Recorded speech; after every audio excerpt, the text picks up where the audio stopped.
Alors, petit événement dans ma vie quand même, j'ai failli mourir. Encore? Moi, c'est mes premiers mots d'anglais, c'était pas encore d'anglais, c'était des Chinois qui me vendaient des chaussures. Donc tu veux parler de toi pendant 2 heures? Mais pourquoi on ferait moins? C'est une voiture allemande qui vous donne de l'argent tous les mois. Les maisons que j'ai achetées, ça va de 30 000 à 70 000 euros. Et à 18 ans, il rachète cette menuiserie dans laquelle il travaillait. Troisième grève, je suis sorti, je faisais 38 kilos. Lui, je veux plus le voir, il pue la défaite. Je veux plus en entendre parler. Tu pues la défaite. Là, on part à la guerre, je pars pas à la guerre avec des gens comme ça. J'ai fait une maternelle classique, cursus classique. Interview Erwan, première. Putain, je sais pas si on va repartir sur 2 heures. Moi, je suis grave chaud. T'es grave chaud? Ah mais de ouf. Ok. Donc tu veux parler de toi pendant 2 heures? Mais pourquoi on ferait moins? L'interview a commencé parce qu'en fait, on est sur la chaîne d'Erwan, mais aujourd'hui, c'est moi qui décide ce qu'on fait. Et donc, du coup, j'ai décidé que je ne faisais pas d'introduction et que l'introduction était là maintenant et que ça avait déjà commencé. C'est parfait, c'est parti. Première question, est-ce que je dois te Direct, rappeler la on y question? va comme ça. Mais comme ça Je suis... En fait, c'est bizarre parce que je suis chez moi, mais je suis pas chez moi. Non, t'es chez moi là. Ouais, je vois ça. T'es chez moi, donc je décide. Et donc, je vais pas faire d'introduction. C'est-à-dire que là, tout de suite, je te pose la question. Ok. Est-ce que tu peux me raconter ton premier souvenir d'entrepreneur ou d'investisseur? Tu choisis l'un ou l'autre. Soit entrepreneur, soit investisseur. Et après, est-ce que je dois t'expliquer? Je vais t'expliquer quand même. Ouais. On va suivre la rivière. Normal, tu as un invité normal. ok. On va suivre la rivière. Et donc, on va remonter ta vie et je vais te poser des questions. Tu m'en as déjà parlé tout à l'heure. Je ne veux spoiler personne, mais c'était marrant. Il y avait des trucs un peu... il y avait des trucs marrants. Donc, je veux que tu remontes très loin. Je veux pas qu'on remonte en CM3, mais avant. Ok. Et du coup, on va longer cette rivière, en parler ensemble. Ça va être très marrant parce qu'on est aujourd'hui sur Père Castor. Raconte-nous ton histoire et sur la chaîne d'Erwan Alain. Donc, je te laisse la main. C'est tout pour cette introduction. Ok. T'es bien, hein? Bah franchement, parfait. Allez, vas-y, on t'écoute. Tu veux quoi, mon premier souvenir Investisseur, ou entrepreneur, tu décides. Mon Mais premier- je veux un truc loin parce que je sais que t'as commencé tôt. Mon premier souvenir que j'ai d'entrepreneur, à la petite école déjà, j'étais Petite assez- école, c'est maternelle? c'est maternelle. Ok. Primaire, j'étais assez chaude sur tout ce qui était billes. Ok. Pog et Attends, tout. t'as fait quoi en maternelle? Parce que là, t'es déjà allé trop Non, vite. j'ai fait une maternelle classique, cursus classique. Déjà, J'ai fait une maternelle. filière générale. Tu sais à qui ça me fait penser? Aux mecs qui ont fait HEC et qui te font parcours classique. Ouais, voilà, bah, exactement. Frère, vous êtes 300 par an, pas que parcours classique. C'est ça. Par Et- contre, maternelle, pour le coup, tout le monde a Ouais. parcours classique. ouais, parcours classique.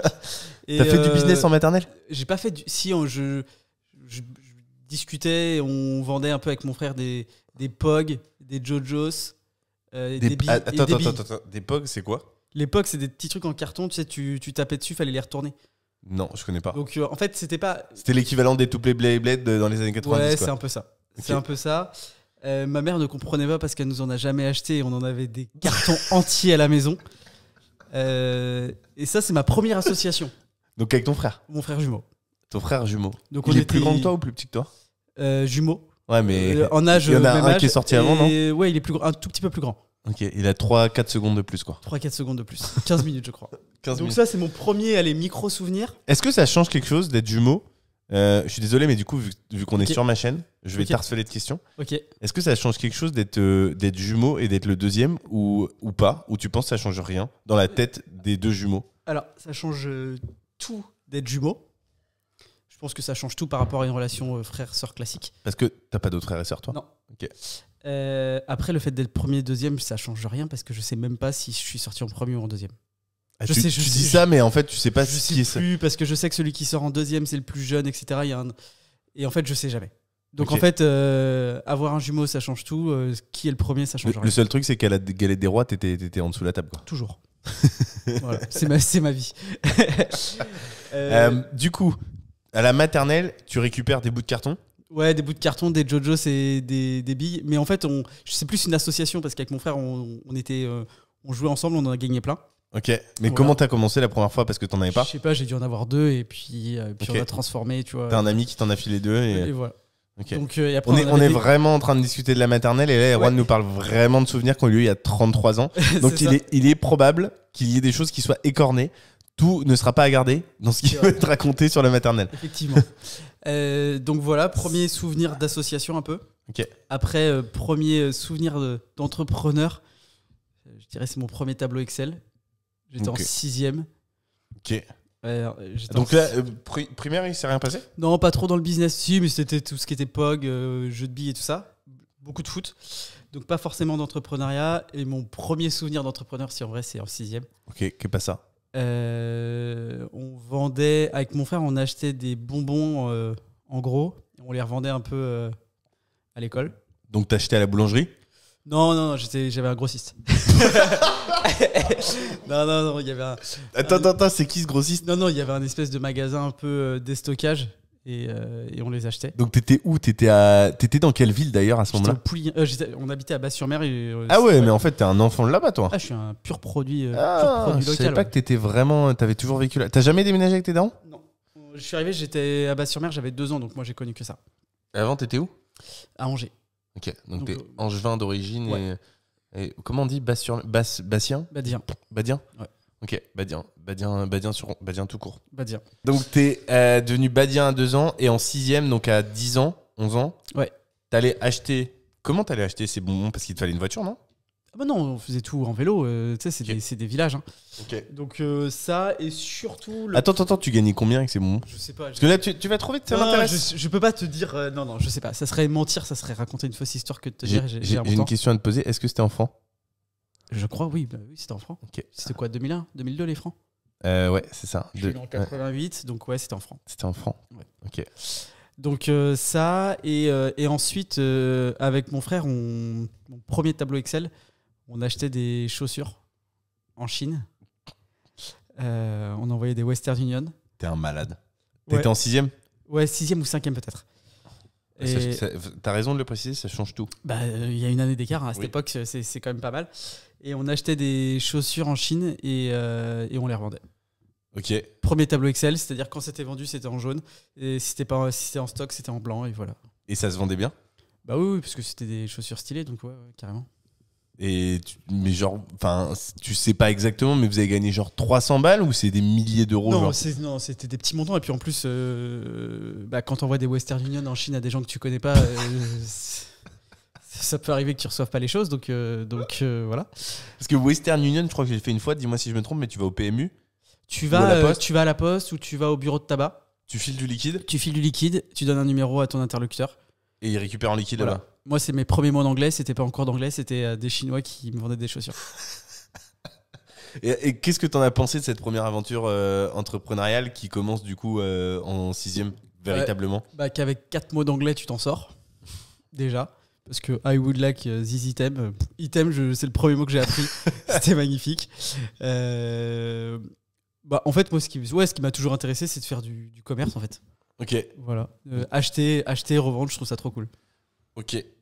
Alors la suite du coup, parce que là tu penses que t'es toujours pas investisseur, t'es toujours entrepreneur à ce Ouais, moment-là. là, c'est plus genre un peu un entrepreneur, la bricole et tout. Donc ça, c'était cool. Après, qu'est-ce qui s'est passé Alors, petit événement dans ma vie quand même. J'ai failli mourir. Exact. Tu veux en parler? Bah bien sûr. Vas-y. Ça fait partie intégrante de ma vie, donc bien sûr qu'on va en parler. Donc là t'es en 5e? Ouais, je crois que c'était à 13 ans que je suis tombé malade. Donc je crois que c'est en 4e que je suis tombé malade. Ça fait quoi dans la tête d'un enfant de tomber malade comme ça En vrai, ça fait pas grand-chose parce qu'à cet âge-là, tu te rends pas compte. Vraiment. Tu te rends pas compte que tu peux mourir. T'avais pas peur de mourir? Pas du tout. Mais Ah ouais vraiment. Moi, j'étais en mode mission.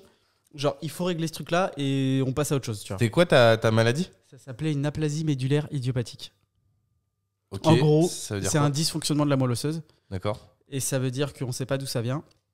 Ça voulait dire que j'avais pas de globules blancs, globules rouges et de plaquettes. Donc, Pas des trois. aucun des trois. Donc, Mais comment j'avais, t'as vécu jusqu'à tes 13-14 ans? donc j'avais des piqûres tous les jours dans les bras pour stimuler les globules blancs. Ok. J'avais des transfusions de sang tous les 15 jours. Ok. 3 culots de sang à peu près. 3 kilos? Culot. Culot? Un culot, c'est une poche. Ok. Tous les 15 jours. Et j'avais une transfusion de plaquettes tous les 3 à 5 jours. Donc t'étais always Ouais, à j'étais souvent à l'hôpital. l'hôpital, ouais. J'étais connu là-bas. Ah ouais. T'avais 13 ans? J'avais 13 ans. Et ça s'est déclenché du jour au lendemain? Du jour au lendemain, en fait, j'avais un tournoi de foot. Et en fait, j'ai pris un coup à la cuisse et j'ai eu un bleu de la taille de, je sais pas, une raquette de ping-pong. Ah ouais. Et genre, moi, ça m'a fait rigoler. Tes parents, pas du tout. Mais ma mère, un peu moins. Ouais. On a été voir le médecin le soir même. En gros, je te la fais rapide. Ouais. Et puis bah là, hôpital, prise de sang, hôpital de Saint-Nazaire, transféré en urgence à l'hôpital de Nantes. Ça, c'est pas bon signe. Ouais, c'est jamais bon. Et surtout quand on t'explique pas où tu vas. Vraiment, je me souviendrai, genre j'étais dans l'ascenseur sur un brancard. Et puis ma mère a dit, mais c'est quoi oncologie? Et Oncologie. Ouais, c'est cancer. Ok. Et sauf qu'à l'époque, on savait pas, tu vois. Ouais. Et ma mère a dit, mais c'est quoi oncologie? Et la brancardiste, je sais pas, ça s'appelle comme ça. Elle dit, ah, on vous a pas expliqué. Et là, t'as les portes qui s'ouvrent, tu rentres dans un couloir et tu vois que des enfants qui n'ont pas de cheveux. Et là, tu fais, waouh. Et à cette époque-là, c'était maintenant il y a 20 ans. Il n'y avait pas les bracelets rouges à la télé, il y avait pas, on n'en parlait pas, on cachait, tu vois, les gens qui n'avaient pas de cheveux, Ouais. on le montrait pas, etc. C'était une autre époque, tu vois. Donc moi, je découvre ça du jour au lendemain. Ta mère, elle s'effondre? Non, pas sur le moment. Moi, en fait, sur le moment, genre, je me rappelle, je traverse le couloir et je vais tout au bout du couloir. Comme par hasard, ma chambre, elle était à l'autre bout, tu sais, genre comme dans les films. Ouais. Et en fait, moi, je m'effondre, mais parce que en fait, je suis triste de découvrir ça, tu vois. Et moi, dans ma tête, à ce moment-là, je suis là par erreur. Genre, ils m'ont mis là parce qu'il n'y avait pas de place ailleurs, tu vois. Genre, j'ai rien à faire ici, je suis triste pour eux, tu vois.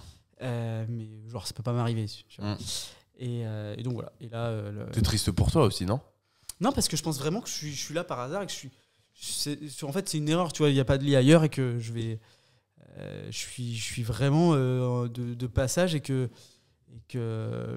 Comment on t'annonce la suite? on me l'annonce pas vraiment directement. On me dit tu vas aller au bloc pour faire des examens. Ok. Je remonte du bloc, j'ai un cathéter, donc un tuyau qui sort de la peau. Et puis en fait, dans ces maladies-là, la première chose qu'ils font, ils disent tu vas faire des tests. Ouais. Et tu vas faire. En fait, ils te prescrivent un traitement qui s'appelle un SAL, un sérum anti-lymphocytaire. Tu restes en chambre stérile 3 semaines, en espérant qu'une fois qu'on a mis la moelle à plat, elle reparte toute seule. Donc là, ils ont essayé, ça n'a pas marché. Et donc après, c'est greffe de moelle osseuse. Avant de passer à ça, c'est commun comme maladie ou pas? Je crois que c'est 100 cas par an en France. Pas très beaucoup. commun. C'est pas régulier. C'est pas... Ah oui, t'as ça toi aussi. J'ai, à part à l'hôpital ou sur les forums un peu spécialisés, j'ai croisé personne qui avait ça, tu vois. T'en as croisé à l'hôpital? Ouais, mais je parlais pas trop aux gens à l'hôpital. Ah ouais? Ouais, c'est horrible, mais je voulais pas m'attacher aux gens. Ouais. Pourquoi? Tu penses qu'il y en avait qui, vu que t'allais souvent à l'hôpital, t'avais des enfants qui... Ah ouais, bah, je savais que je allais m'attacher à des gens qui allaient mourir, tu vois. Parce qu'il y en avait qui étaient dans un état plus... Ou toi, t'étais aussi dans... Enfin, t'étais dans la... Moi, j'ai frôlé, ça a été chaud, tu vois. C'est-à-dire, genre, ils disent à tes parents, t'as 10% de survie, comment ça marche? En fait, si tu commences à regarder sur Internet, faut pas regarder Internet. Ah ouais? Après, j'ai su il y a pas longtemps, ça m'a fait un peu froid dans le dos, mais j'ai su il y a pas longtemps que, genre, il y a une nuit, on a appelé mes parents et on leur a dit, venez le voir. Ah ouais? Ouais, on habitait à 1 heure de route, je pense que la route, elle a été longue, tu vois. Oh là là. Ça, et puis, tu vois, moi, j'ai connu... Genre, il y a une fois... C'est quoi le pourcentage de survie à cette maladie? Je sais pas, je veux pas savoir et je veux pas le dire vis-à-vis des gens qui ont la même chose, tu vois. Ok. Parce qu'en fait, c'est pas des stats. Genre, même si j'avais eu 1% de chance, pour moi, ça aurait rien changé. Moi, ouais, j'ai connu des périodes où tu rentres en chambre stérile. On était 4. Au bout d'une semaine, on n'est plus que 2. Mais non. Ils sont pas rentrés chez eux, tu vois. Ah ouais? C'est dur. Hein. Ah ouais, même... t'as connu ça? Ah bah ouais. Et même si t'es t'es en chambre stérile, donc tu peux pas parler avec les autres et tout ça. Genre, tu le sens. Genre, tu sens qu'il y a une ambiance, il y a un truc qui... Genre, même les infirmières, quand elles rentrent dans la chambre, tu sens qu'il y a un truc qui va pas, tu vois. Ah ouais, c'est ouf. Ouais, donc là, t'es resté 3 semaines dans cette chambre-là? Alors, cette fois-ci, 3 semaines. Après, donc, dans ces cas-là, moi, l'idée, c'était quand même de guérir. Donc, ça n'a pas marché. Donc, greffe de moelle osseuse. Ça se fait tout de suite, ça? Bah non, faut trouver un donneur. Ok. Moi, j'ai un frère jumeau. Donc, cool. Donc, on a fait une greffe. Parce que la moelle osseuse, pour expliquer à tout le monde, parce que ça me parle, en gros, tu as le droit de couper une partie de ta moelle osseuse, il n'y a pas un truc comme ça? En fait, c'est même pas ça, c'est que alors, faut pas confondre moelle osseuse, moelle épinière. D'accord. Moelle osseuse, c'est dans les os, moelle épinière, c'est dans la colonne vertébrale. D'accord. On peut prélever de la moelle osseuse, et en fait, elle va se refaire. D'accord. Voilà. Donc pour ton frère, ça ne change rien? Alors, c'est un peu douloureux, donc on lui prend dans le bas du dos de la moelle et on me l'injecte. Ok. La seule chose, c'est que avant de faire les greffes, Moi, on met chimio, rayon, on met à plat. Pour que la moelle de mon frère prenne le dessus. Donc moi, je rentre 3 semaines avant, gros protocole, chimio, rayon, et après, on me fait la greffe avec mon frère. Quand tu dis on te met à plat, t'étais genre. Ça se voit ou physiquement t'étais vraiment en PLS à la fin Déjà, plus trop de cheveux, déjà. Ouais. plus du tout. Plus du tout. Ouais. Tout tombe. Ah ouais, tout tombe. Tout tombe. Et ouais, tu te retrouves à pas être très, très. Tu vois, j'avais perdu beaucoup de poids, etc. Tu vois. Je suis redescendu à 38 kilos. Donc non, t'es pas en forme. En vrai, t'es pas en forme. Et donc, greffe de moelle osseuse, elle se passe très bien. Pas de complications. Donc ça, c'était 3 semaines après qu'on t'ait détecté? Ou un mois, genre? Non, parce qu'on a fait le premier traitement, le SL, qui n'a pas marché. Ouais. Donc la greffe, je crois que c'est intervenu 1 an ou 1 an et demi, parce que le temps que ça s'organise. Ah ouais? J'étais mineur, mon frère aussi. On a été voir le juge des enfants à Rennes pour s'assurer que mon frère ne subissait aucune pression. Mais à tout moment, tu pouvais mourir entre-temps ou non? J'étais maintenu en vie par les transfusions et tout ça, mais ouais, il y a quand même un phénomène d'urgence, tu vois. C'est ouf, ça. Ça, c'est un vrai sujet de l'État français et de la limite du truc, en quelque sorte. C'est pour protéger les enfants. C'est-à-dire que mon frère, il avait moins de 16 ans. Et en fait, pourquoi est-ce qu'on fait ça? Le tribunal dit, voilà, on va être sûr qu'il subit aucune pression de la part de ses parents pour pouvoir donner la moelle à son frère. Ok.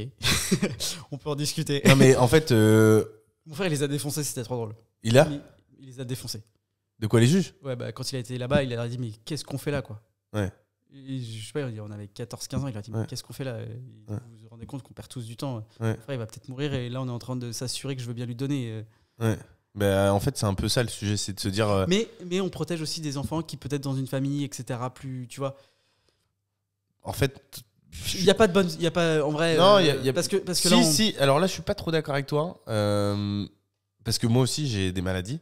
Je parlerai pas desquelles. parce que je fais de l'immobilier. Donc voilà. Mais en fait, non, je suis pas d'accord parce que je pense qu'il y a des phénomènes d'urgence. Alors tu dis ça aujourd'hui parce que voilà, t'es en vie et ça s'est bien passé, mais tu serais décédé. Je pense que ça aurait été une autre chanson. Ça a déjà dû arriver. Ouais. Et c'est un vrai sujet parce qu'en fait, ton frère, je pense qu'il avait qu'une envie, c'était de t'aider. Et quand bien même il est pas trop envie de t'aider, je veux dire, si la moelle épinière, lui, ça l'impacte pas physiquement. Si tes parents le poussent, eh ben, on est dans un état de droit où, en effet, les parents ont un pouvoir à un moment donné sur l'enfant tant qu'il est mineur. Si les parents décident d'aider l'enfant et que c'est bénéfique pour tout le monde, même si l'enfant est un peu contre, il est peut-être pas en âge non plus de se positionner intelligemment sur le sujet. Et peut-être que quand il aura 25 ans, tu vois, s'il refuse par extraordinaire et qu'on donne le pouvoir à un mec de 14 ans qui s'est juste disputé avec son petit frère ou son frère pour X ou Y raison, et qu'en fait on perd du temps à cause de ça, et qu'en fait à 25 ans le mec il se bouffe les couilles parce qu'il se dit putain, j'étais un putain d'idiot à 14 ans, et qu'en fait on n'a pas su me pousser à le faire. Stop, en fait. Il y a un moment donné, là il y a un vrai phénomène d'urgence, et fondamentalement ça lui a pas changé sa vie, à part qu'il est un peu mal, tu vois ce que je veux dire. Alors je sais pas dans quelle mesure il y a des gens qui peuvent mourir en donnant leur moelle osseuse, je m'aventure sur un sujet que je connais pas, mais c'est juste que des fois il y a des sujets, tu m'aurais dit on a attendu 2 semaines, je t'aurais dit why not, ça s'entend, à voir, tu vois comment c'est. Mais là, 1 an et demi, c'est pas admissible. Alors, 1 an et demi, c'est pas admissible. Je pense pas que la procédure ait pris autant de temps. Je pense que la procédure de souvenir, elle était de 2 ou 3 mois. Je crois pas que c'était 1 an et demi, c'était le temps de faire le premier traitement, le temps d'organiser les choses. Mais je crois que la procédure. Et je vais même aller plus loin que ça. Pendant que toi, t'étais traité et qu'il y avait ton frère qui avait qu'une envie, c'était de probablement t'aider, tes parents étaient d'accord. Bah, en fait, tout le temps qu'on a perdu, et ben en fait, qu'est-ce qui s'est passé pendant ce temps-là? Peut-être qu'il y a d'autres enfants qui n'ont pas pu être pris en traitement, ou que sais-je, parce que c'est une place supplémentaire de prise, etc. Puis j'ai consommé beaucoup de sang. Non, mais c'est vrai. Le don du sang, etc. Exactement. Donc non, il y a un vrai sujet. Pour le coup, peut-être que je me positionne un peu vite et un peu bêtement, et peut-être que je vais me faire un peu démonter là-dessus, j'en sais rien. Mais en tout cas, c'est là avec les arguments qu'on a. T'es sur ta chaîne, hein, tu fais ce que tu veux. Voilà. Non, en fait, aujourd'hui, c'est facile à dire a posteriori parce que t'es là et que tout va bien. Mais sur le moment, je pense que c'est un vrai sujet. Je pense que tes parents, ils devaient compter les jours. Tu vois, ils devaient se dire, merde, on va passer au tribunal. Voilà. We never know what could happen. Donc, donc let's go, quoi. Ouais. Perdons pas de temps. Non, mais c'est les limites de l'administration. Franchement, c'est vraiment les limites. Autant dans l'immobilier, fait chier d'attendre 3 mois pour un permis d'aménager. Pour un PR. Mais fondamentalement, c'est 3 mois, c'est pas la fin du monde, c'est du business, c'est de l'argent. Là, on parle de la vie de quelqu'un. Et là, c'est autre chose. Donc, pour en revenir... Donc tu te fais ta greffe de moelle osseuse. Avec Donc mon pendant frère. 1 an et demi, t'allais tous Tous les 5 jours à l'hôpital. les 5 jours à l'hôpital. Voilà, c'était cool. À Mais l'école, j'étais- ça se vit comment? Bon, c'était cool parce qu'en fait, j'y allais pas trop. Ouais, t'avais plus à l'école. Dès que j'avais une excuse pour pas y aller, dès qu'il y avait quelqu'un de malade, je partais. Ouais. J'étais- Ah ouais, ouais, ouais, parce que vu que t'étais sensible, tu pouvais pas. je pouvais choper la moindre merde, je pouvais la choper. Après, j'étais pas très scolaire. Ouais. Je m'ennuyais un peu à l'école. J'étais pas mauvais élève, mais je me faisais chier. Mm. Donc voilà. Donc la greffe se passe très bien. Je suis guéri pendant 1 an et rechute. Ah ouais. Donc je reprends une vie normale. Tout va bien. Classique. Non, pas classique du tout là. La rechute, pas classique. Ah ouais, pas classique. Pas classique parce qu'en général, une greffe, c'est soit ça marche direct, soit ça marche pas. Ok. Donc là, pas Si ça marche pas, il y avait une solution. Si ça marchait pas. recommencer. Ok. Donc là, on recommence Ok. avec mon frère. Donc là, il me Tu repasses pas devant le juge et tout ou non, une non, fois non, qu'il parce que avait là, dit il oui. était un peu plus vieux du coup. Ok. Et donc là, deuxième greffe avec lui, ça se passe très bien. Là, il me faut un protocole un peu plus engagé, genre chimio plus fort, rayon plus fort, etc. Pour mettre la moelle plus à plat, pour que la moelle d'Alexis prenne le dessus. Parce que ça, là, c'est à cause de ça que ça a pas marché au bout d'un an. Ils savent pas en fait. Parce savent pas. qu'en fait, je pense que dans le monde, combien de personnes ont été greffées sur une aplasie médullaire avec leurs frères jumeaux, je pense qu'il n'y en a pas. Ouais. En fait. Ouais. Donc en fait, ils n'ont pas de recul. Donc on fait ça. C'est là où tu te dis quand même de vivre en France, t'as eu du bol. Hein. Ah bah, si, c'est pour ça que tu sais, quand on discute des fois d'imposition et que je te dis je paierai, je pense, toute ma vie mes impôts en France, c'est une des raisons pour laquelle je ne partirai pas. Parce que même si t'étais né dans un autre pays développé, ça aurait coûté probablement une fortune. Et du coup, c'est vrai que dans tous les cas. Ah bah, tu vois, un jour, j'étais en Espagne et j'avais pas de cheveux, parce que moi je m'en foutais, hein, je me baladais, j'avais pas de bonnet, je m'en foutais. Et il y a un mec il me voit et il dit à ma mère, il dit, vous savez, j'accueille des enfants, je sais pas d'où ils venaient, des pays de l'Est, pour faire des greffes ou des traitements. Et il dit, vous avez de la chance parce que si vous étiez pas en France, votre fils il serait mort. Ah ouais. C'est vrai, hein. Ça avait le mérite d'être clair. Ça a le mérite d'être clair, mais c'est complètement vrai. Complètement vrai. Donc on a une chance d'être en France. Enfin, j'ai eu une chance d'avoir eu ça à ce moment-là en France. Je pense pas que l'hôpital soit en très bonne forme. Aujourd'hui, soit dans la même forme que il Tu était. crois? Ouais. Ok. Autre sujet, mais Pourquoi? Parce qu'en fait, il n'y a plus d'effectifs. Moi déjà, j'étais à l'hôpital pendant les 35 heures. Ouais. J'ai vu le carnage que ça a fait.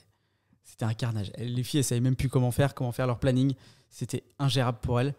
Donc ça a été un gros problème. Et puis parce qu'ils sont en sous-effectif, aujourd'hui ils fonctionnent à l'acte. Et il n'y a plus d'humain. Donc ça devient très compliqué. Et pour échanger avec des personnes qui sont en contact avec ce milieu-là, ça devient très très dur. Et je pense que j'ai eu la chance d'être malade à cette période-là et que j'étais dans des services pédiatriques.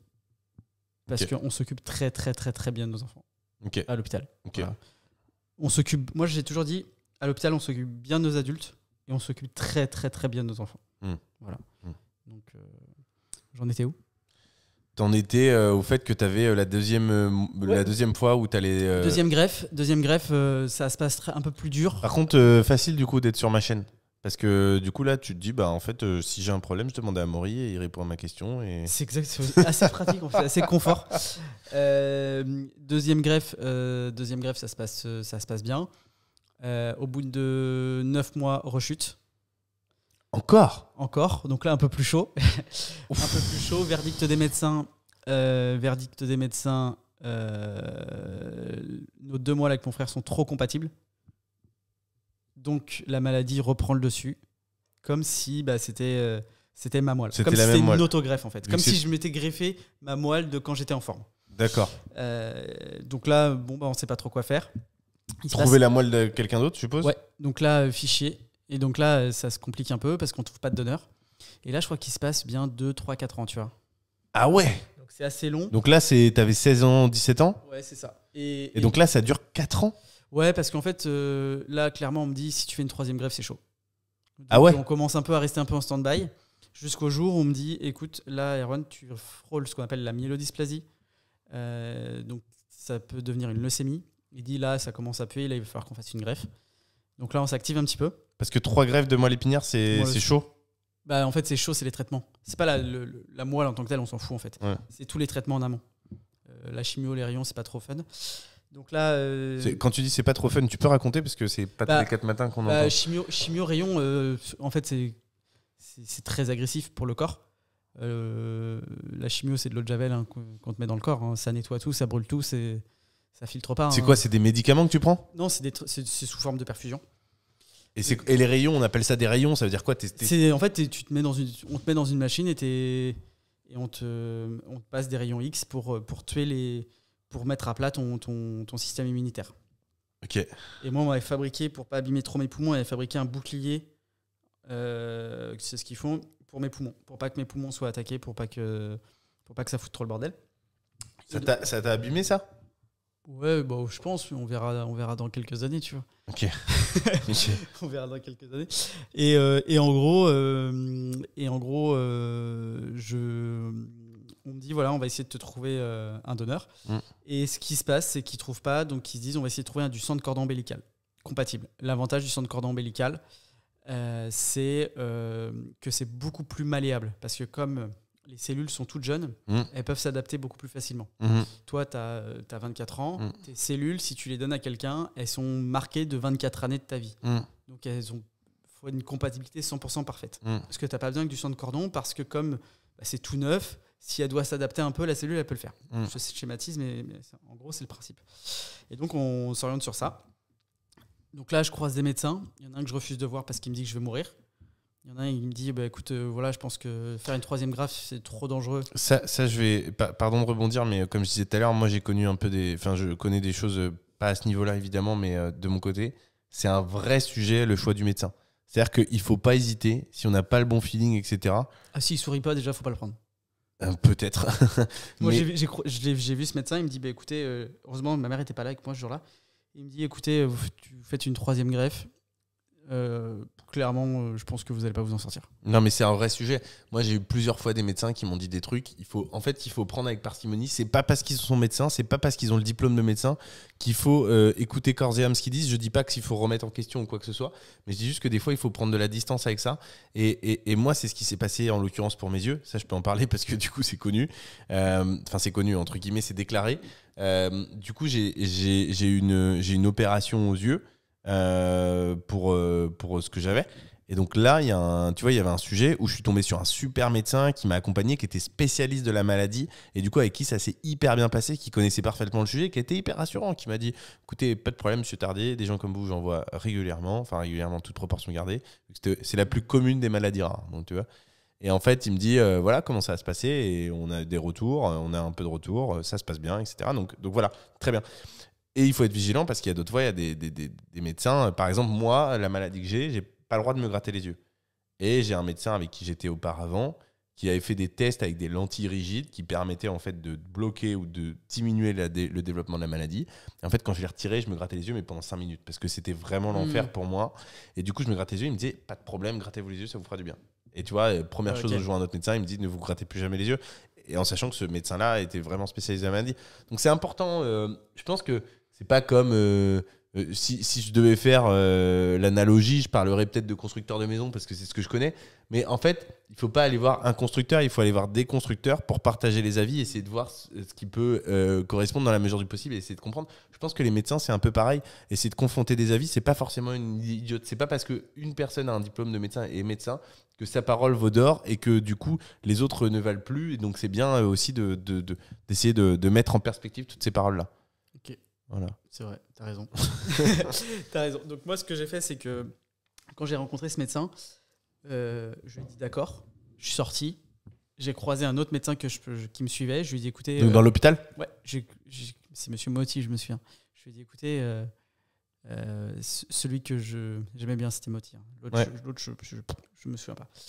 Je lui ai dit écoutez, lui, je veux plus le voir, il pue la défaite. Je veux plus en entendre parler. Tu pues la défaite. Là, on part à la guerre, je pars pas à la guerre avec des gens comme ça. Voilà. Donc, s'il pense que je vais mourir, tant pis pour lui, on a d'autres choses à faire. Et donc, j'ai dit, lui, je veux plus le voir. Si je dois avoir des consultations, ça sera sans lui, mais c'est hors de question que je le croise. Voilà. Et je l'ai recroisé dans l'hôpital un jour. Et il a bugué quand il m'a vu. Ah ouais. Je te jure, c'était trop drôle. Donc voilà. Donc, on trouve du sang de cordon qui vient des États-Unis.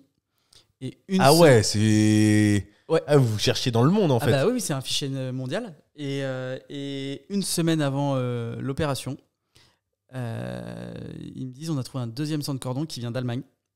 Et donc, en fait, ils décident de mettre les 2 sangs de cordon dans la poche qui vont me transfuser. Voilà. Et donc, j'ai été transfusé. Donc, t'as le sang d'un bébé? J'ai le sang d'un bébé, ouais. J'ai le sang d'un bébé et ça fait, je sais pas, c'était il y a combien de temps? Du sang de cordon, ça se récupère à chaque naissance ou c'est parce que... Alors, ça peut. Mais alors, attention, parce que tout le monde pense que c'est très facile de récupérer du sang de cordon et tout le monde voudrait donner. Ça nécessite un suivi de la maman très spécifique. Ça nécessite d'être dans une maternité qui a à disposition de quoi le stocker, parce que le sang de cordon, ça se stocke dans des cylindres, dans de l'azote liquide, à moins 160 degrés. D'où le fait que ce soit Allemagne et États-Unis. Je suppose que des pays développés uniquement, ils sont beaucoup quasiment plus, voilà, peuvent, exactement. En France, on avance. On peut toujours pas le faire en France? Si, on peut le faire. Mais le fait est que le sang qu'on avait, il venait là des États-Unis. Et surtout, ce qui est compliqué, c'est qu'une fois qu'on l'a prélevé, il faut le stocker. Ouais. Quand on est donneur de moelle osseuse, on stocke sa référence de sang de cordon, de moelle, et on vous appelle le jour où on a besoin de vous. Quand c'est du sang de cordon, on le prélève et on stocke des sangs de cordon qu'on n'aura jamais besoin. Voilà, c'est juste on élargit une base de données. Donc voilà, et pour fermer ce chapitre, qui est un chapitre important quand même, parce que ça détermine plein de choses derrière et sur ma manière de voir la vie, forcément. Parce que là, je suis plutôt dans le temps additionnel et dans le bonus. T'es un peu en finale de Coupe du Monde entre la 90e et la 120e, quoi. C'est ça, mais en fait, avec un match qui risque de continuer et de pas s'arrêter. C'est clair. Et s'il faut, tirer au tir au but. Mais s'il faut, j'irai au tir au but. Mais le fait est que, oui, on peut considérer que je suis en bonus, tu vois. Donc, tout ce que je fais, c'est du bonus. Donc ça facilite les choses. Ok. Et du coup, t'as eu cette transfusion de sang de cordon à 20 ans? Ouais, vers 20 ans, 21 ans. Ouais. Et là, c'était bon? Là, c'était bon. Bah là, ça fait... Bah, t'as plus rien eu depuis? J'ai plus rien eu depuis. Je vais plus à l'hôpital. Tu vas plus du tout à l'hôpital? Non. Ils te demandent pas de venir une fois par an pour vérifier? Si, je devrais, mais j'ai pas besoin. J'ai pas besoin parce que je le sais. Si demain je rechute, je le sais. Les 2 rechutes que j'ai fait, je le savais. J'avais pas besoin d'un bilan sanguin. Je l'avais pas dit parce que c'était l'été et que j'aime bien l'été. Donc c'est-à-dire que tu l'as su début de l'été et tu y allais fin août? Je l'ai su réellement, la première rechute, je l'ai su au milieu de l'été. Mais après, il y avait le mois d'août et j'aime bien le mois d'août. Et du coup, j'ai rien dit. T'es allé début septembre? J'avais un rendez-vous début septembre. Elle me dit ah, il y a un truc qui va pas. Je dis ouais, peut-être. Certainement. Donc ouais, je le savais. Et j'ai sacré passage quand même. Ouais, bah ça conditionne ça change tout. Ça, à mon avis, ça conditionne le reste. C'est sûr. Ça conditionne le reste. Parce que ça veut dire que de 14 à 20 ans, pendant 6 ans, grosso modo, avec des petits passages de tranquillité, mais pas beaucoup. J'ai dû me gourer sur les dates parce que, à la différence de Benjamin Etienne, je ne me souviens d'aucune date. C'est-à-dire que même mes greffes de moelle osseuse, je peux pas te donner les dates. Ah ouais. Pour te dire à tel point, je suis pas dans les dates. Après, je peux comprendre. Moi, je me souviens pas non plus des dates où j'ai eu des opérations. Voilà. Donc, en gros, non. Il y a que Benjamin Etienne qui est chelou. Hein. C'est ça. Non, c'est entre 13 et 23 ans. Ça a duré 10 ans. Ah ouais. En gros. Ah ouais. Donc là, t'étais bien dans mon âge, genre. Ouais. Okay. Bah, j'étais bien. Ouais, tu sortais de la guerre. Tu sortais de la guerre et ton corps, il est un peu pris cher, tu vois, quand même. Ah ouais. Bah ouais. 3e greffe, je suis sorti, je faisais 38 kilos. À 23 ans? Ouais.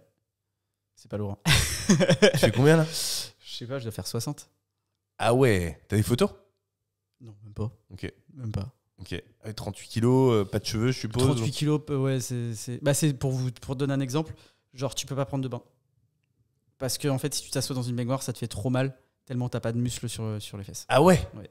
Un Éthiopien. Ah, c'est ouf. Ouais. Ah ouais, ok. Putain. J'avoue que moi, vu que je suis toujours un peu gros. Donc non, et puis après c'était parti. En parallèle de ça, j'ai réussi à commencer à travailler, parce que c'est comme la partie qui nous intéresse. Exact. J'ai mon père qui tenait une menuiserie. Ok. Et à 18 ans, il rachète cette menuiserie dans laquelle il travaillait. Je croyais qu'il avait monté lui-même. Non, il a été commercial 15 ans dans cette menuiserie et il a racheté au bout de 15 ans. Et moi, je m'ennuyais à l'école. Comme c'était le passage où j'étais un peu pas en forme, je disais ah bah tiens, lui il est malade. Je partais, j'allais à l'entreprise de mon père. Il y avait des gens tout aussi malades, mais c'était pas grave. Et puis je commence à me prendre au jeu. Ça commence à m'intéresser. J'ai 18 ans et je trouve ça trop cool, une boîte. Je vois pas. T'as arrêté en terminale? J'ai arrêté, j'ai fait 2 secondes et j'ai fait une demi. C'est quoi après la seconde? Première? J'ai fait une demi-première. Ok. Et le matin du bac de français, j'ai dit à ma mère, je vais pas. Ah oui? Ouais. Parce que j'ai pas envie et que de toute façon, l'année d'après, je sais que j'avais pas envie. Ouais. Et mon frère a dit, moi non plus, j'y vais pas. C'est pas parce que mon frère est malade qu'il a plus de droits que moi non plus, j'y vais pas. Voilà. Ton frère, il a pas fait d'études? Ah non, on a arrêté en même temps. Ah, vous avez arrêté en même temps? Et donc, j'ai commencé à aller à l'entreprise de mon père et jusqu'au jour où je lui ai dit, bah écoute, moi, c'est ça que je veux Ton faire. frère, il a commencé aussi avec toi dans les entreprises? 3 mois d'intervalle, ouais. Ok. Pareil, il a dit, c'est pas parce que mon frère est malade qu'il peut faire des trucs que je peux pas faire, je vais faire comme lui. Voilà. Terminé. Et donc, on a commencé à travailler dans l'entreprise familiale dès 18 ans. On a eu une petite discussion avec mon père. Il a dit, ok les gars, je veux bien vous faire confiance, mais je vous ferai confiance une fois, donc me décevez pas. Ok. Et mes parents, c'est jamais des gens qui ont trop gueulé, mais on a toujours eu peur de les décevoir, tu vois. Ouais. Jamais eu envie de les décevoir. Donc, et puis en fait, moi, quand j'étais à l'entreprise, je regardais pas ma montre. À l'école, je regardais les minutes passées.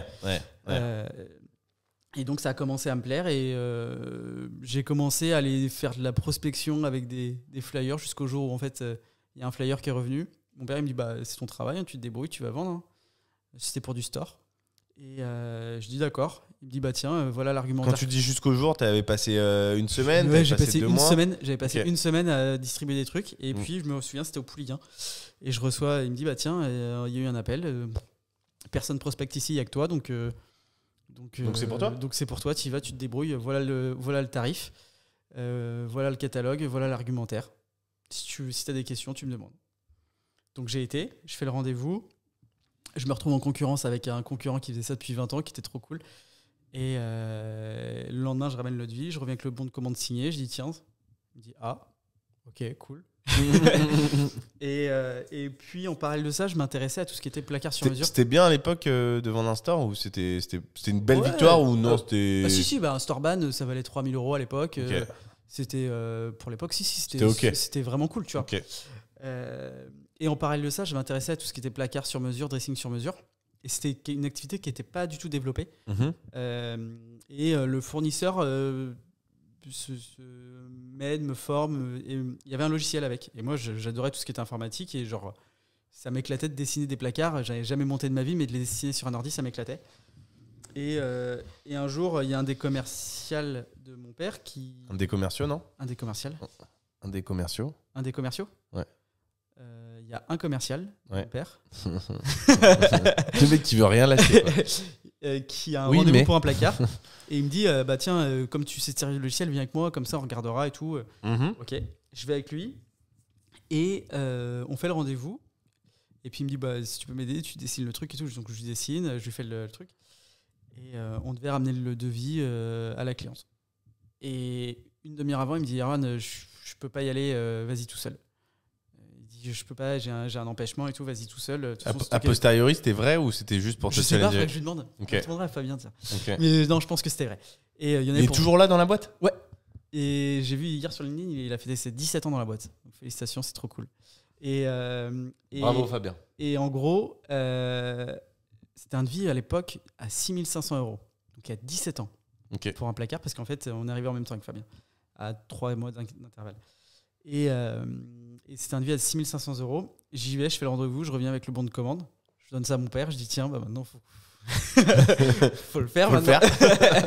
Il dit ah. Et puis en fait, ça a été un peu les 2 éléments déclencheurs qu'on fait qui s'est dit bon. Il t'a pris au sérieux quoi. Il a dit il y a peut-être moyen d'en faire un truc. Ok. Ça faisait 2-3 semaines que t'étais là? Ça, non, parce qu'en fait, je rodais, tu vois. Je rodais par là, machin. Les commerciaux, ils avaient des formations, j'écoutais. Je rodais. Je rodais dans l'entreprise. Comme les micros? Comme les... Oh, c'est beau, ça. Et donc voilà, ça s'est fait comme ça. Et au bout d'un moment, j'ai dit c'est ça que je veux faire, c'est ça qui me plaît. Aller vendre des trucs, ça m'amuse. Et en fait, pour moi, la vente, ça a toujours été un jeu. Ah bah, je confirme aujourd'hui qu'en effet, c'est un jeu pour toi. Ah oui, ça m'amuse, ouais. Ouais, je pense que ça te fait marrer.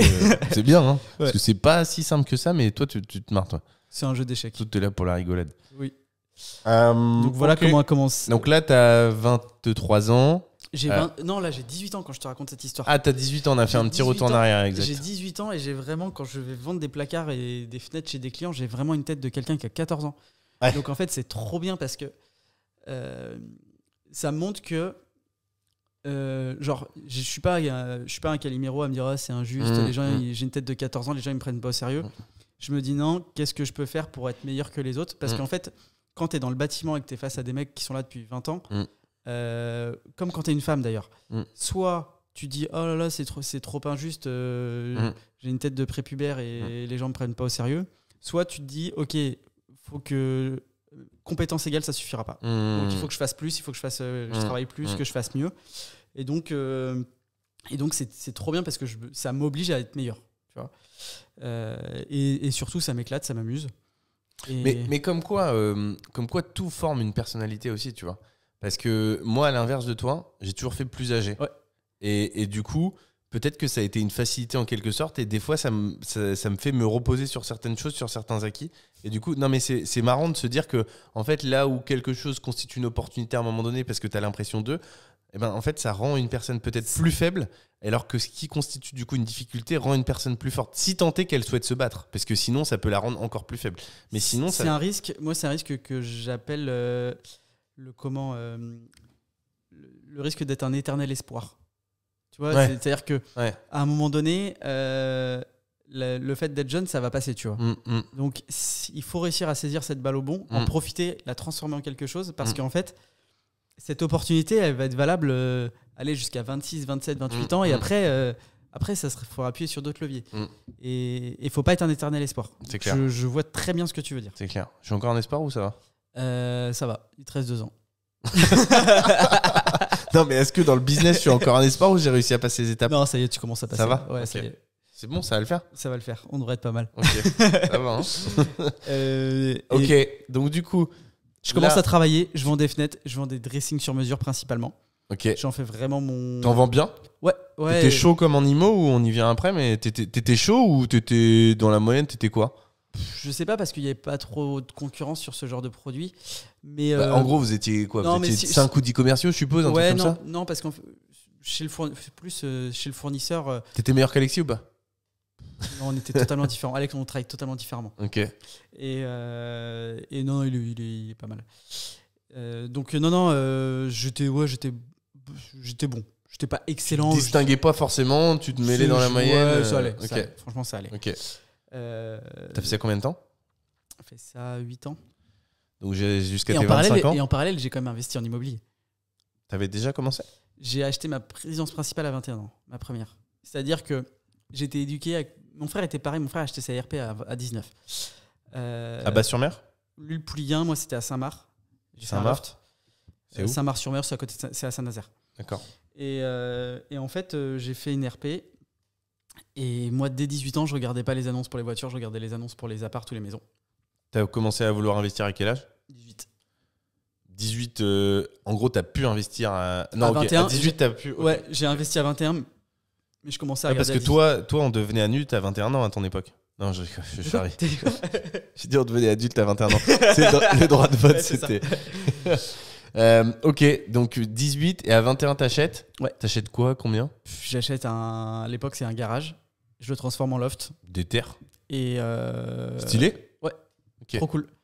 Trop cool. Et puis. Solo? Ouais, solo. Et t'achètes ça combien au total? Ça me revient, je sais plus. Ça me revient dans un peu plus de 200. 250, je crois. Ah, quand même, à 21 ans, t'as levé 2,50 en étant salarié commercial. Ouais, je gagnais bien ma vie, je dépensais rien. Ok. Je gagnais bien ma vie, je dépensais vraiment pas beaucoup d'argent et je mettais beaucoup d'argent de côté. Et en fait, j'avais du cash. J'avais du cash parce que... Tu gagnais quoi? Tu gagnais 3-4 000 euros par mois? Non, je gagnais moins que ça, je gagnais 2-3 000, tu vois. Ok. Mais je dépensais rien. Comme toi, tu vois. Vraiment, j'avais voiture de fonction, je payais pas l'essence. Ouais. Donc en fait, je dépensais rien. Et le peu, je le mettais de côté. Okay. Donc j'ai levé, je crois, 160 000 euros de prêt. Ah, quand même, t'avais épargné 100 000 balles. Et la différence, mais ça s'est fait, en fait, les travaux, je les ai fait sur 1 ou 2 ans, tu vois. D'accord. même un peu plus. Ok. Donc en fait, j'injectais au fur et à mesure. Ok. Et T'en et as fait quoi du loft? je l'ai revendu il y a 8 ans, je crois. 7-8 ans. Donc tu l'as revendu. 400 dans les 400, je crois. Non, je sais plus. Hop. Pas mal. Oh, je sais plus. 305. Oh, je sais plus. Ça fait une plus-value. Ouais, je fais une plus-value. J'ai Ok. fait une plus-value. Les gens qui l'ont acheté ont fait une plus-value. J'adore. En fait, Ouais. je suis trop content parce que tout le monde est content, tu vois. Ouais. Ça, je trouve ça trop cool. Ouais. Donc voilà, ça a été revendu depuis. Ils ont gagné aussi de l'argent, donc trop cool. Comment tu sais, t'es resté en contact avec eux? Ouais, parce que c'est leur fils, c'est un pote. D'accord. Et je suis encore en contact avec eux parce que je les aime bien. Ok. Ils sont sympas. Ok. Donc t'as acheté ce loft à 21 ans. Ouais. Tu l'as revendu il y a 8 ans. Ouais, Donc ça veut dire qu'en 21 ans, on était en 2000. J'ai revendu, je sais pas, 2009. ouais, je dois avoir 26 ans quand je l'ai revendu. Peut-être. Ok, 26 ans. Et entre-temps, t'as quitté? Parce que du coup, tu m'as dit que t'avais quitté à 25 ans, grosso Ouais. modo. T'as quitté ton taf? J'ai Pour faire quitté quoi mon taf à 27 ans pour faire de l'immobilier.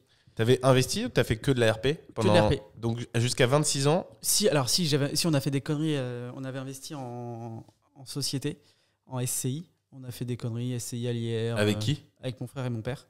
Ok. C'était des bons investissements. Mais C'était quoi les locaux commerciaux. Que La vous avez boîte. encore aujourd'hui? On a encore, ouais. Ok. Et on avait commencé en SCI à l'IR. Ok. Je crois que je gagne 2 ou 3 000 euros, je payais 8 000 euros d'impôts. Un scandale. Donc ça, on a modifié les choses et on a fait les choses correctement maintenant. Ok.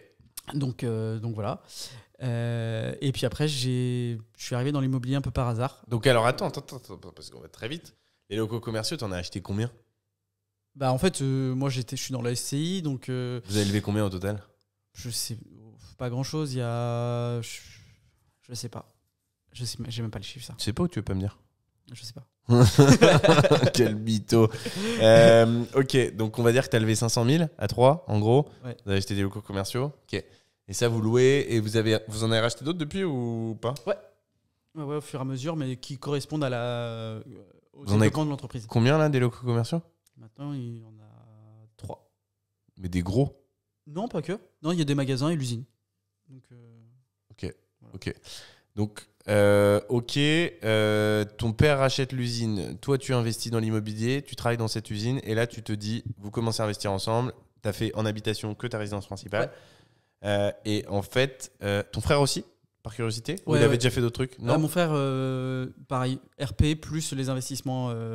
familiaux. Exactement. Ok, c'est toi à l'origine des investissements familiaux, c'est ton père ou c'est ton frère? Mon père. Non, c'est dans le développement de la boîte, c'est-à-dire que Ok. schéma classique, tu as une société d'exploitation, SARL, EIRL, peu importe, et tu as une SCI qui va avec pour les murs. D'accord. Vraiment Ok. le schéma traditionnel Ok. à l'ancienne, tu vois. Ok.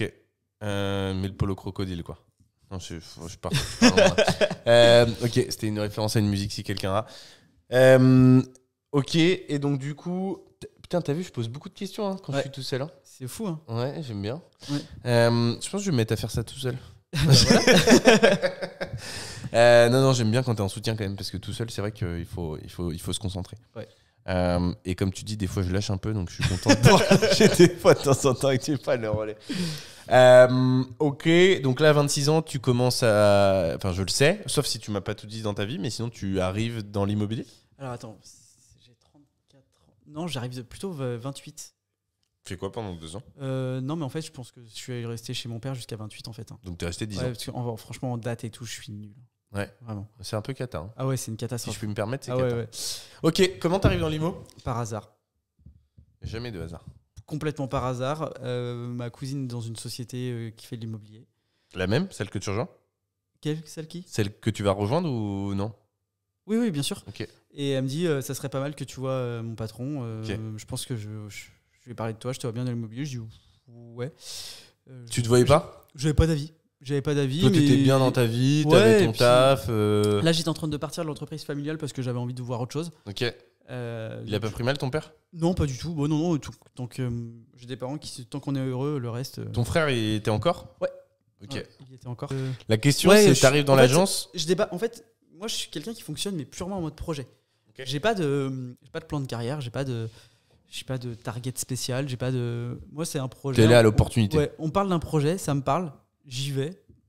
Ce que je vais gagner, bah, tu sais bien, c'est pas, Ouais. c'est pas mon moteur, c'est pas ce qui me motive. Ouais. C'est est-ce que le projet m'intéresse. Ouais. Et voilà. Ok. Est-ce que je vais rigoler? Est-ce que je vais me marrer ou pas? Ouais. Et donc. On rigole pas beaucoup tous les deux. Hein. On rigole moins que quand on a un invité. Hein. et donc je rencontre mon ancien employeur et puis on discute, on échange et assez simplement il me dit voilà, j'ai pour projet d'ouvrir une agence au Pouliguen. D'accord. Peut-être que notre rencontre fait que ça va se faire plus vite que prévu. D'accord. Et en fait, une semaine après, on cherchait un local et c'était parti. Ça fait un peu plus vite que prévu du coup. Et ça fait un peu plus vite que prévu. Donc on t'a mis directement responsable d'agence? Ouais, j'étais tout de suite responsable d'agence. C'est ce que t'as demandé ou? Ouais, c'était un peu dans le... Ça s'est fait un peu naturellement. Okay. Officiellement, je l'étais pas vraiment, mais dès le départ, mais en fait, c'était prévu comme ça. Et en fait... on lance l'agence et puis c'est parti. Je découvre un nouveau métier, un nouveau rôle et c'est parti. Je me suis bien amusé. C'est un métier passionnant et j'ai fait ce métier pendant 6 ans. Okay. Je me suis occupé, donc j'étais associé. J'ai eu jusqu'à 3 agences à m'occuper. Ok. Combien de personnes? Une dizaine. Au total? Ouais. Okay. Ouais, c'était cool. C'était cool, on a bien rigolé. Tu m'as jamais parlé de 20? Non. Okay. Non, 10. 20, c'était la totalité de la structure. D'accord. Moi, je m'occupais de 3 agences, donc 10 personnes à peu près. Okay. Et dans le groupe, il y avait 3 autres agences, donc en tout, on était une vingtaine. D'accord. Voilà. Okay. Et en parallèle de ça... Ça marchait bien? Ouais, ça marchait très bien. Ouais, on a fait des jolis scores, on s'est implanté sur des villes et tout, donc c'était cool. Ouais. Quand on dit joli score, ça veut dire ne me demande pas la question sur les chiffres. Si, des jolis scores. Ouais. Est-ce que tu peux me dire le chiffre que tu as fait avec une agence où vous étiez 3? Je crois qu'on a dû monter jusqu'à 450, je crois.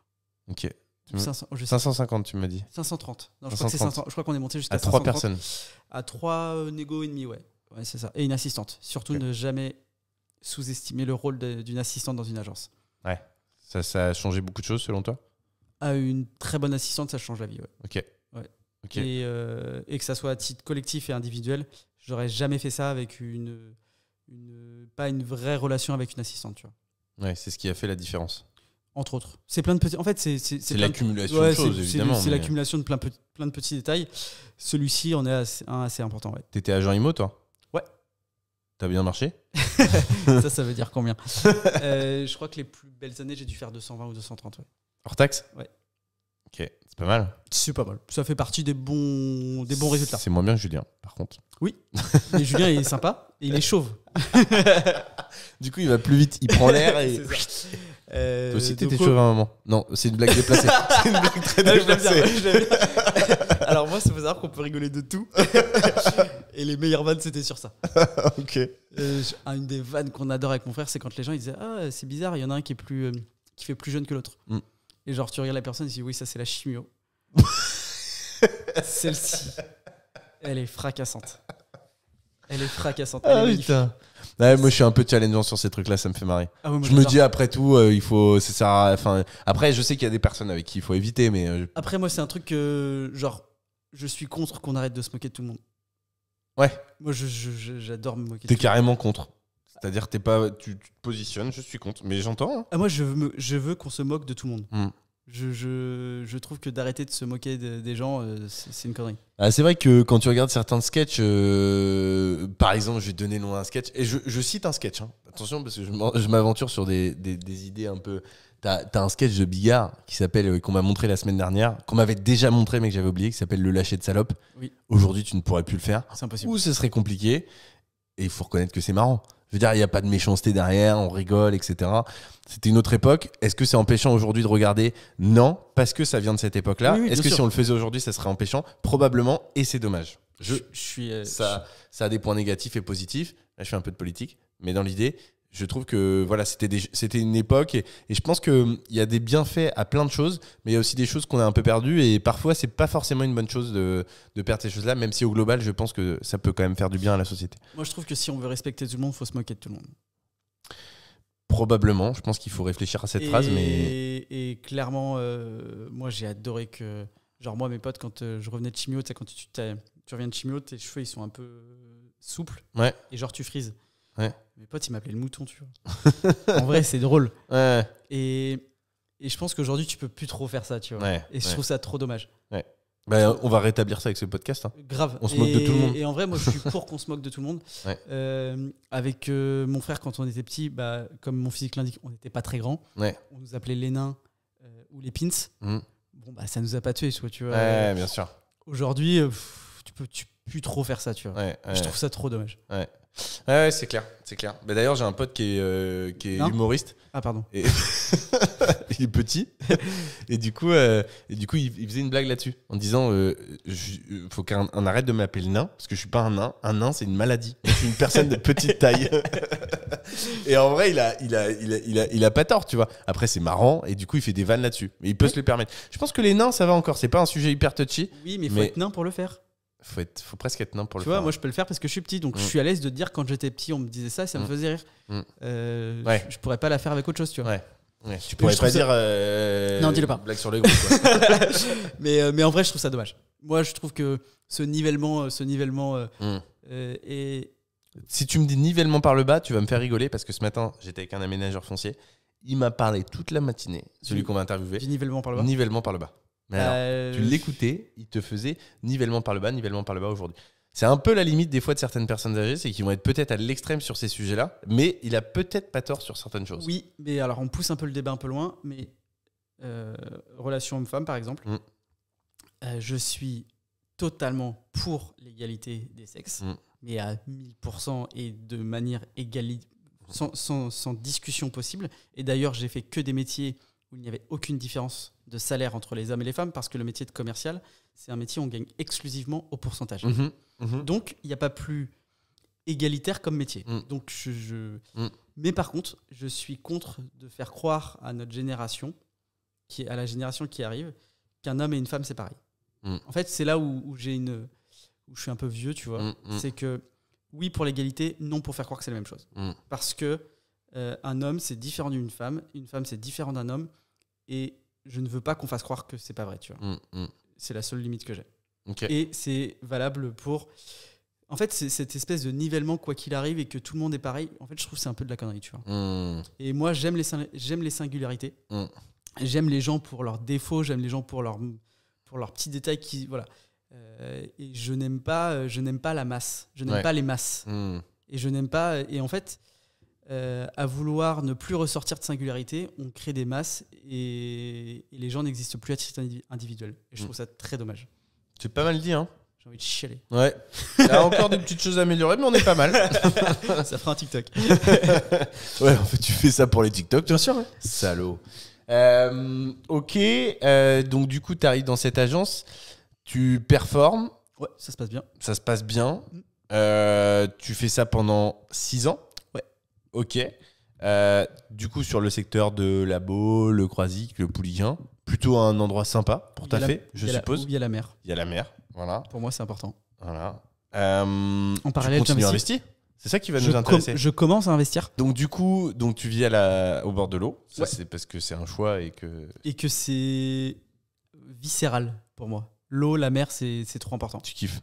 Ah, c'est pas que je kiffe, c'est obligatoire. Dommage que tu saches pas surfer. J'ai voulu arrive. faire une vanne, mais ça arrive. Ça arrive. Ouais. Ok. C'est en cours. C'est en chargement. Et donc, du coup, tu as investi en parallèle. Ouais, j'ai investi en LMNP principalement. Ok. T'as fait quoi? J'ai investi dans des zones rurales, un peu comme toi. J'ai 2 secteurs de prédilection, Châteaubriand et Pontivy. Non, on peut dire Pontivy où j'investis ou pas? Ouais, tu peux dire Pontivy. Ouais, en plus, c'est trop bien. En fait, ce qui est marrant, c'est que tu as dit 2 secteurs de prédilection et le deuxième, tu savais. Non, mais ce qui est très drôle, c'est qu'en fait, c'est pas tout à fait Pontivy, c'est le sien. Ouais. Donc, comme ça, les gens, vous pouvez investir chez toi, tu trouveras plus de biens et je préserve le mien. Donc, c'est magnifique. M'en fous, je suis riche. Donc, voilà, j'ai 2 secteurs où j'investis Pontivy, Châteaubriand. Je me rends compte que je me suis fait une petite spécialité, entre guillemets, de micro-logement. De petits logements, de petites maisons, pas de copropriété, mais des petites J'ai une seule maison où j'ai 4 lots, mais toutes les autres, c'est des petites maisons. Ouais, qui étaient déjà en 4 lots, en fait. Oui, elle était déjà en 4 lots, mais principalement, c'est des monopropriétés. Flemme les copros un peu, non?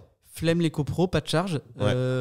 Même si c'est un syndic bénévole aujourd'hui, qu'est-ce qui nous dit que dans 2 ans, ça sera un syndic bénévole? On ne sait pas, donc ça évite des Ouais, charges. et puis au moins, alors, c'est l'avantage et l'inconvénient d'être autonome. À la fois, si tu as des grosses, genre une toiture à faire, bah, ça coûte des sous. Mais tu as la liberté au moins de gérer ton business un peu comme tu l'entends, quoi. Complètement. C'est vrai qu'être en copro, finalement, c'est entre guillemets alors, je sais pas si le terme est bon, mais le salariat de l'immobilier, quoi. C'est un peu exactement. Tu vois ce que je veux dire? Mais tu t'es pas maître de toutes tes décisions, quoi. Ouais, et puis moi, ce qui m'intéressait surtout, c'était d'acheter des petites maisons avec des petites tickets d'entrée. Ouais. Les maisons que j'ai achetées, ça va de 30 000 à 70 000 euros. Ok. Donc, on a le droit de se tromper. Le passage à l'action est très facile. C'est le prix d'une voiture allemande. Oui. Donc, c'est une voiture allemande qui vous donne de l'argent tous les mois. Exact. Donc, c'est plutôt cool. Et puis, c'est des Là où secteurs... une voiture allemande, c'est pas sûr qu'elle te donne de l'argent tous les mois. Je suis pas sûr. Et j'ai réussi à trouver des rentabilités de 10 à 15%. Ok. En location longue durée. En location longue durée. Ok. Voilà. T'as développé ça tranquillement. Ouais. Et du coup, quels ont été tes choix professionnels ensuite? Ensuite, j'ai décidé de quitter la société où j'étais. Parce que ça te suffisait pour vivre ou... Alors oui, ça me suffisait pour vivre. Investi qu'en immobilier? Ouais. T'as fait quoi d'autre? Moi, j'aime tout. J'aime investir dans tout. Et j'estime que pour s'intéresser à un type d'investissement, il faut à tout prix investir dedans. Mais j'ai une question, parce que tu nous as parlé d'IMO, tu t'es intéressé à 18 ans. Ouais. La bourse, je sais pas à quel âge t'as commencé. Plein Covid. Ok, donc en fait, t'as fait de l'IMO pendant 10 ans sans t'intéresser à d'autres sujets d'investissement. Quel regret. Quel regret? C'est vrai? Ok. Ah ouais, parce qu'en vrai, la bourse est hyper intéressant, j'adore ça. Ok.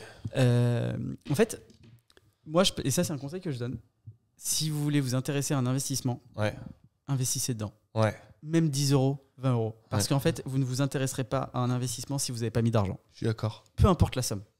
Et après, même si tu mets de l'argent, c'est pas dit que tu t'y intéresses. Hein. Moi, pour le coup, j'ai des investissements où j'ai mis de l'argent, genre la bourse. Je sais pas comment l'expliquer, mais je sais pas, ça m'intéresse pas plus que ça pour l'instant, tu vois. Moi, il n'y a pas une journée où je regarde pas les cours. Ah ouais? Ok, c'est ouf. Parce que moi, du coup... Crypto-monnaie, c'est pareil. En fait, aujourd'hui, un des sujets où j'ai le moins d'investissement, Il a combien de bitcoin aujourd'hui? Il est à 23 000 ce matin. 23 000 dollars? Ouais. Ok. On est le 24 janvier 2023. Vous pouvez vérifier les Vous pouvez vérifier. Là, il oscille entre 23 000 et hier, il était entre 22 800 et 23 000. Ok.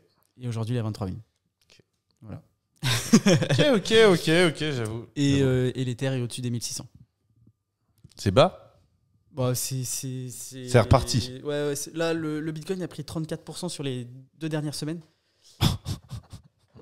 Moi, je serais en PLS avec la crypto. Hein. Ça évolue trop pour moi. Mais en fait, en vrai, ce qui est drôle, c'est que la crypto-monnaie, c'est là où j'ai le moins d'argent.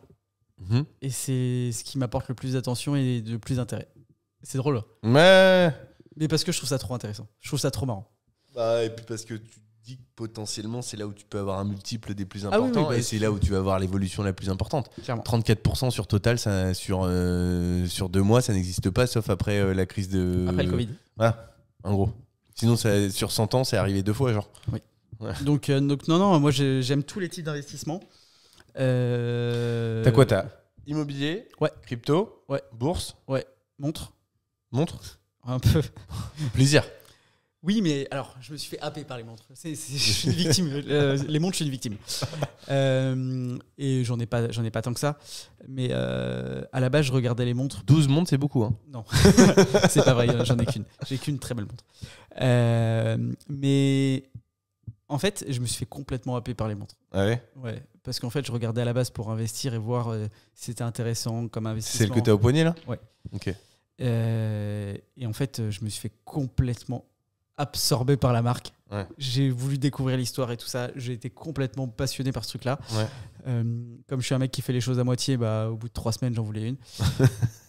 Et au bout de 3 semaines et demie, je l'avais. Donc, voilà. Donc là, je me suis fait complètement... Ouais. Heureusement que t'es pas fan de Ferrari. Ouais, alors j'ai eu... T'as une Porsche, toi, non? Ouais. T'es quoi? J'ai une 996. Et... Parce que c'est... Et je l'ai revendue parce que... Attends, 996, c'est quoi? C'est une 996, je suppose? C'est une 911. En fait, c'est la 911 du pauvre. C'est-à-dire que c'est le premier refroidissement à eau de chez Porsche et qui a été complètement boudé à l'époque par les puristes Porsche. Ok. Donc c'est un peu la 911 boudée par... Pourquoi c'était boudé? Parce que c'était... en fait, chez Porsche, il y a ce qu'on appelle le flat 6, c'est un refroidissement à air.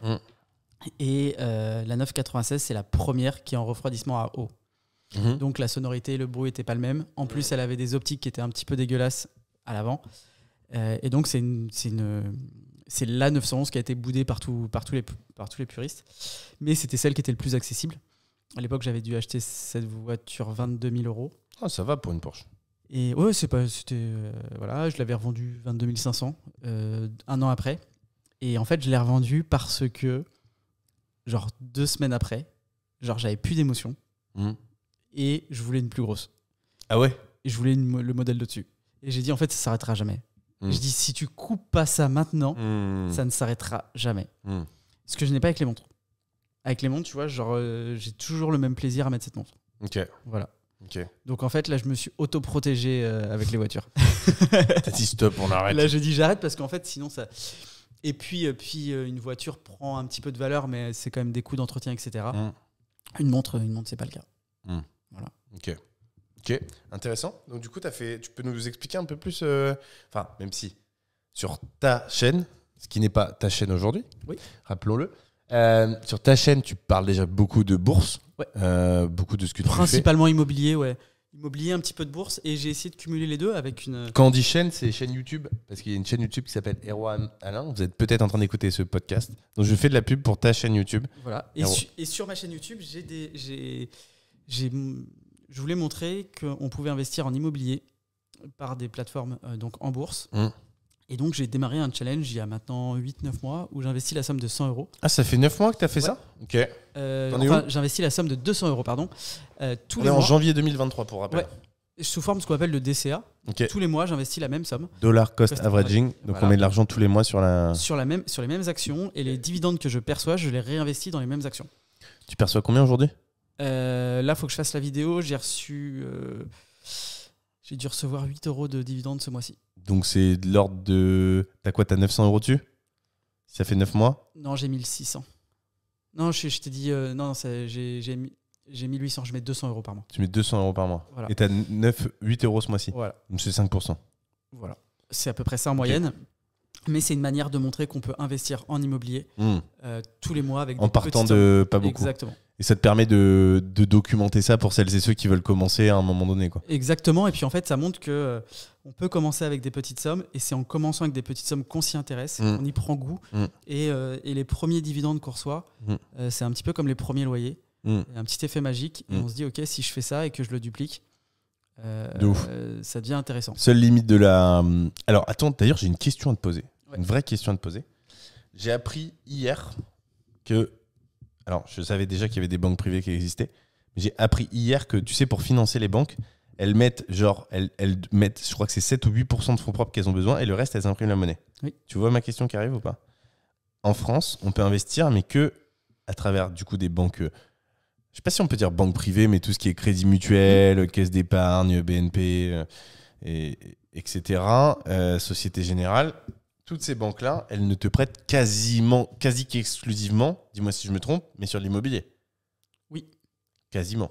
Elles financent aussi des SCPI. Des SCPI, ouais, mais bon, c'est l'immobilier papier. Mais en gros, c'est... elles financent leur SCPI en général. Voilà. Ok. Ouais. Ferait mieux de financer mes SCPI à moi, mais... et du coup... ma question, c'est est-ce que si tu fais partie d'une banque privée, en sachant que pour entrer dans une banque privée, d'après ce que j'ai compris, il faut avoir au moins 500 000 ou 1 million de capital, donc ce n'est pas tout le monde qui peut entrer, mais si tu fais partie de cette banque privée, est-ce que tu peux pas lever de l'argent pour les actions? Ou est-ce que tu n'as pas la réponse? J'ai pas la réponse. Okay. À ma connaissance, j'en ai jamais entendu parler. Si vous avez la réponse, je suis preneur. Ouais, je crois pas. Tu crois pas? Honnêtement, je crois pas. Sur l'aspect bourse, ouais. Du coup, tu as placé une bonne partie. Bon, je te pose la question, mais je connais la réponse. Ouais. Tu veux un peu sortir de l'IMO, toi, pour t'orienter plutôt bourse? Bah, en fait, pas sortir. Non, sortir peut-être pas, mais diversifier. En vrai, maintenant, ma stratégie elle est assez claire. L'immobilier n'a d'intérêt que si tu finances, si tu utilises le levier du crédit. Si c'est pour utiliser du cash, vaut mieux des actions à dividendes. Voilà, moi, c'est ma manière de voir les choses. Les actions à dividendes, c'est tellement passif, c'est tellement incroyable que c'est cool. C'est mieux qu'un bien immobilier géré par Virginie. Non, parce que Virginie a fait un super taf et que c'est super agréable. Mais faut être très transparent. Il y a beaucoup moins d'aléas, beaucoup moins de surprises. La rentabilité est bien moins bonne. Hein. Mais en fait, c'est plus tranquille, c'est du full passif, quoi. Exactement. Pour le coup, tu veux pas regarder, tu regardes pas et puis ça change pas ta journée. Exactement. Moi, l'immobilier, si le bien est financé au moins à 70%, ça vaut le coup. Ça vaut le coup. Ouais. Quand on commence à dépasser, tu vois, si on le finance qu'à 30 ou 40% ou 50%, je commence à changer d'avis, tu vois. Ok. Vraiment, le levier du crédit, pour moi, fait toute la différence. Ouais. C'est vraiment, on a la chance d'être en France. Ouais. Pour plein de raisons, dont celle-ci, dont l'accès au crédit à des conditions assez faciles, à taux fixe. Ouais. Et même si vous négociez aujourd'hui, ça je vous donne un petit conseil, négociez tous vos crédits. Faites des crédits même aujourd'hui si vous trouvez des biens rentables. Ouais. Il sera toujours temps de les renégocier dans 3, 4, 5 ans quand les taux vont redescendre. Ouais. Et quand bien même s'ils ne redescendent pas, investir à 2,5, ça n'a rien de catastrophique. Ça vient en déduction de vos frais réels quand vous êtes en LMNP. C'est juste à vous de trouver des biens encore plus rentables pour que ça passe et qu'il y ait du cash flow à la fin, quoi. Ok, voilà. Je suis d'accord. Et la bourse pour la passivité totale et les cryptos pour m'amuser. Aujourd'hui, tu as arrêté ce travail en agence. Ouais. Tu as arrêté fin 2021. Ouais. Il y a un an à peu près, ouais. On est en janvier 2023. Ouais. Qui est passé en 2022. Qu'est-ce que tu fais aujourd'hui ? 2022, je me suis reposé. Ok. J'avais besoin. J'avais vraiment besoin de couper. J'avais un peu enchaîné avec la société familiale, l'agence qui avait été hyper prenante, beaucoup d'énergie, beaucoup d'intensité et de charge mentale. Donc j'ai eu un moment où j'avais besoin vraiment de me reposer, de penser à moi, d'aller surfer, d'aller faire du kite et de profiter. Et là, ça fait quelques mois que je m'emmerde.